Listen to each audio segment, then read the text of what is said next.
નમસ્કાર, આપ જોઈ રહ્યા છો નેશન પ્લસ ન્યૂઝ. હું છું આપની સાથે હેતલ ભગત.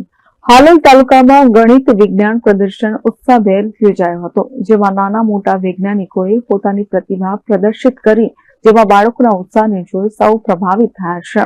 જીસીઆરટી ગાંધીનગર અને ગોધરાના સંયુક્ત આયોજન હેઠળ હાલોલ કુમાર શાળામાં આ પ્રદર્શન યોજાયો હતો. હાલોલ તાલુકાના 18 ક્લસ્ટર 92 વિદ્યાર્થીઓએ ભાગ લઈ 5 વિભાગોમાં 46 કૃતિઓ રજૂ કરી હતી.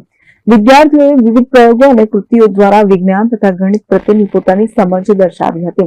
આ પ્રસંગે માધ્યમિક, ઉચ્ચતર માધ્યમિક તેમજ યુનિવર્સિટી સ્તરના તજજ્ઞોએ કૃતિઓનું ઝીણવટભર્યું નિરીક્ષણ કર્યું અને દરેક વિભાગમાંથી પ્રથમ, દ્વિતીય અને તૃતીય ક્રમાંક જાહેર કર્યા.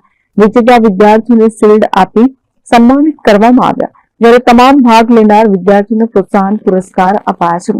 ડાયટ ગોધરાના પ્રાચાર્ય હટેલાએ સફળ આયોજન બદલ હાલોલ કુમાર શાળાના શિક્ષકો તથા ક્લસ્ટર કોઓર્ડિનેટરને અભિનંદન પાઠવ્યા અને બાળકોને પ્રોત્સાહન આપનાર દાતાઓનો આભાર માન્યો. Kiran Gohil, nation plus news, Panchmahal. સમાચારોનો સતત અપડેટ મેળવવા માટે અમારી નેશન પ્લસ ન્યૂઝની યુટ્યુબ ચેનલને સબસ્ક્રાઇબ કરો, બેલ આઇકન દબાવો અને જોડાયેલા રહો ફેસબુક, ઇન્સ્ટાગ્રામ અને ટ્વિટર પર.